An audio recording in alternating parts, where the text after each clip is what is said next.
Hi everyone, welcome back to Michelle Benson Leaving Cert English YouTube channel. Here you can find lots of videos on poetry as well as other aspects of the Leaving Cert course. Please subscribe so you won't miss out on any future videos. So today we're going to look at the Leaving Cert poem Cealtrach by Mary O Malley. O'Malley was born in Connemara, County Galway in 1954. She went to college in UCG. She now teaches there on the Masters in Writing course. She has received many awards for her poetry. Many of her poems are about the struggles of women and men in a world where people have very conservative or traditional attitudes. Reflection. Think of how important a funeral ceremony is in your culture. Title: Cealtrach. Cealtrach is an Irish Gaelic word meaning a burial ground or a grave for an unbaptized, which I will explain in a minute, or stillborn babies. Stillborn means the child was born dead. And a Cealtrach in Ireland is usually in between two fields and is often near the seashore. Background. Baptism is a Christian ceremony where the priest puts holy water on the baby's head to free him from original sin that Christianity believes we are all born with as a result of Adam and Eve eating the apple in the Garden of Eden. So baptism takes away that sin that we're born with. It is also the day that the baby is given his name in church. For hundreds of years, the Catholic Church said that the souls of babies and children who died before baptism could never enter heaven or see God because their souls were not clean. The Catholic Church would not allow these children to have a proper funeral and would not allow them to be buried in a normal graveyard, which was holy ground. This caused a lot of heartbreak for families. The families were forced to hold secret burials, often at night, with no priest present to say any prayers. They had to bury their dead child in unholy ground in a secret Cealtrach. Thankfully, the church stopped this rule in the 1960s. So a summary of our poem. In this poem, the poet tells us about the terrible pain and suffering the mothers of these dead babies went through because of the rules, teaching and attitude of the Catholic Church. She also tells us about the secrecy around the burials of these children. So stanza 1. The children were never told about those places. The poet remembers when she was young growing up in Connemara. Her parents never told her or her brothers and sisters about the secret burial places of the unbaptized babies. The unbreachable silence of women. Unbreachable, unstoppable. Mothers wanted to protect their living children from hearing these stories, so they just kept silent and didn't tell anybody about it. Protected us from terrible things. So the mothers, by not telling their living children, were trying to protect them from the terrible things. Mothers didn't want their children to hear about the secret burials, which are terrible things, which would be very frightening to tell the living children about what was really going on at that time. We heard the dread whisperings.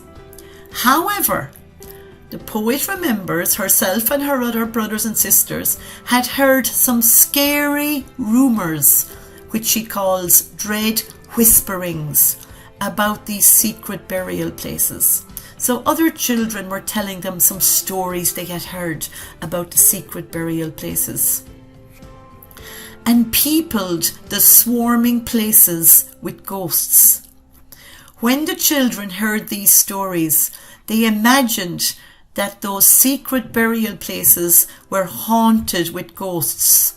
Swarming means full of ghosts. Stanza 2. Yet we never knew. Here the poet explains that the children never knew the full story of how these babies were buried in secret. They buried unnamed innocents by the sea's edge. The children didn't know that the buried children were unnamed because they were never baptized in the church. The buried children were innocent. They had done nothing wrong, and they were buried near the sea in the Cealtrachs and in the unchurched graveyards. These babies were buried in unholy ground, unchurched graveyards, not blessed holy ground, and they were not buried in holy graveyards.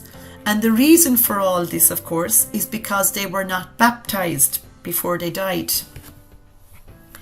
And straddling boundary walls. These unholy secret graveyards were usually in between two fields, near the walls dividing the fields. Those infants, half human, half soul. Those dead children were half human, half spirit. Were left to make their own way on the night shore. The poet feels that these innocent children were abandoned, were left by the church and by society. The church turned their back and society turned their back on these children that died. We get the image of their dead bodies being buried near the sea in the dark. Here we can imagine the loneliness of their parents who had to bury them. We also imagine how lonely the dead children were as they go alone in the dark across the sea to the afterlife. In lots of stories, we imagine the soul travelling across the sea to get to the afterlife or heaven. Stanza 3. Forbidden funerals. Forbidden means not allowed. Because the children were not baptized, they were not allowed to have a proper religious funeral. Secondly, their funerals had to be done in secret. Where did the mothers do their crying in the 2-bedroom cottages? The mothers were not allowed to show their grief publicly because there was no church funeral. Also, they had no priest to pray for their dead child. The mothers had to grieve or cry for the dead baby in secret. The poet wonders here, where did the grieving mother go to cry? Because they were living in a 2-bedroom small house with lots of other children. Basically, they had no privacy to go and cry in private. And these 2-bedroom houses, the poet says, were so beloved of those Irish times. The grieving women found it difficult to live in those overcrowded poor cottages. There was no secret place to go and cry. The poet is being sarcastic when she said these cottages were beloved, which means loved deeply by the people. These cottages were full of poverty and hardship. So she's making fun of the word beloved. These cottages were not loved by the Irish people because the Irish people inside them has huge families, lots of poverty, and nowhere to grieve the dead children. Never in front of the living children. The grieving mothers would never cry in front of the other children. She wanted to protect them. She had to find a secret place to cry. Where then? So where did the grieving mothers go to cry? In the Haggard, the cowshed. They went to the Haggard, which is a small field beside the farmhouse where hay was stored for winter. Or maybe they used to cry in the cow house or the cowshed. Or maybe they cried in the shadowed alcoves of their church. Or maybe they cried in the hidden spaces, alcoves in the church. And of course it was the church that caused their problem in the first place. So maybe they were crying in secret hidden windows here or hidden doors in the churches. Stanza 4. That Christian religion was hard. The Christian religion made people feel guilty about sex, about childbirth, and about their bodies in general. It mortified the flesh.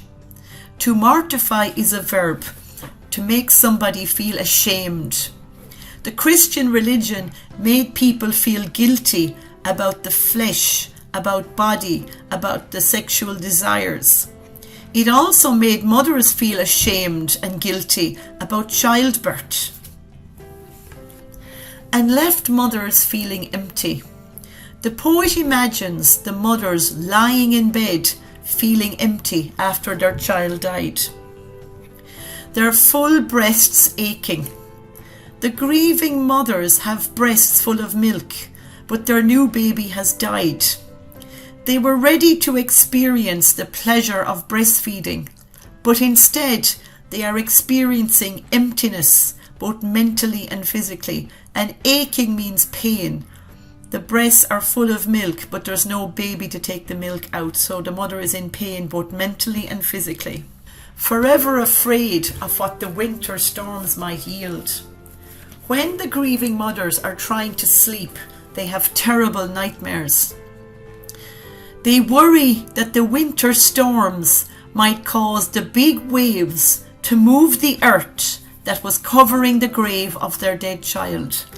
And they worry that the dead child's bones would not be covered by the earth, and he would feel the wind and rain in winter.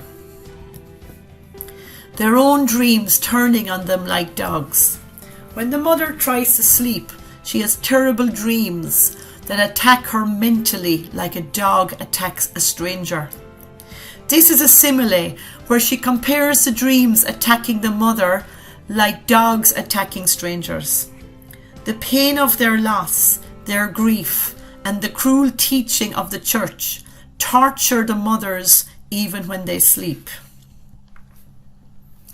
Okay, and now we're going to look at the technical side and the language of the poem.